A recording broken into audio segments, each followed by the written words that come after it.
HBO spent an eye-popping amount of money on Axed Game of Thrones spin-off, according to this article written by Lauren Sarner.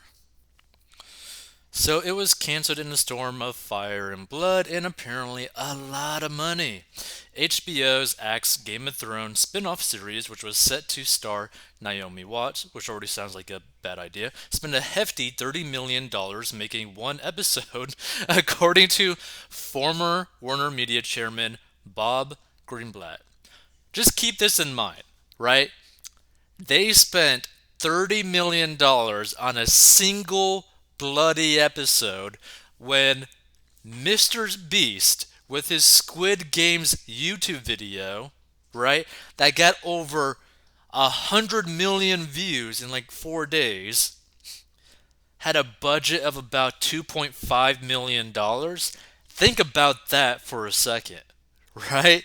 Think about how, like, worthless some of these like production companies actually are when you got someone like Mr. Beast, Jimmy Donaldson, being able to destroy all of them with a single YouTube video.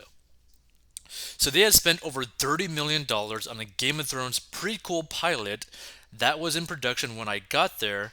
Greenblatt tells James Andrew Miller in the journalist's New Oral History of HBO Tinderbox. And when I saw a cut of the pilot a few months after I arrived, I said to HBO head of content Casey Bloys, this just doesn't work and I don't think it delivers on the promise of the original series. And he didn't disagree, which actually was a relief. The proposed series was from Jane Goldman, who wrote the Kingsman film series and was to take place thousands of years before the events of GOT, Games of Thrones, following Stark and Lannister's ancestors, and the show would be focused on the lore of the road, such as the true origins of the White Walkers, the mysteries to the east, and the road's descent from the golden age of heroes into its darkest hour. Rumored to be called The Long Night, the show was given the green light in June 2018.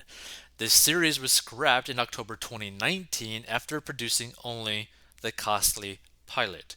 We unfortunately decided to pull the plug on it. Greenblatt says in the book, there was enormous pressure to get it right, and I don't think that would have worked. You would think they'd have made sure the show worked before spending $30 million on it. So far, the Game of Thrones spin offs that are currently in the works are a Targaryen centric prequel series called House of the Dragon, starring Matt Smith and coming in 2022 in a spin off based on George R. Martin's prequel novella series, Tales of Dunk and Egg. There's also a Game of Thrones Broadway play in the works about the Great Tourney at Harrenhal, set 16 years before the events of the original show, expected in 2023. Basically, you could kind of like view this as like a complete failure. I mean, this is such a humongous waste of money.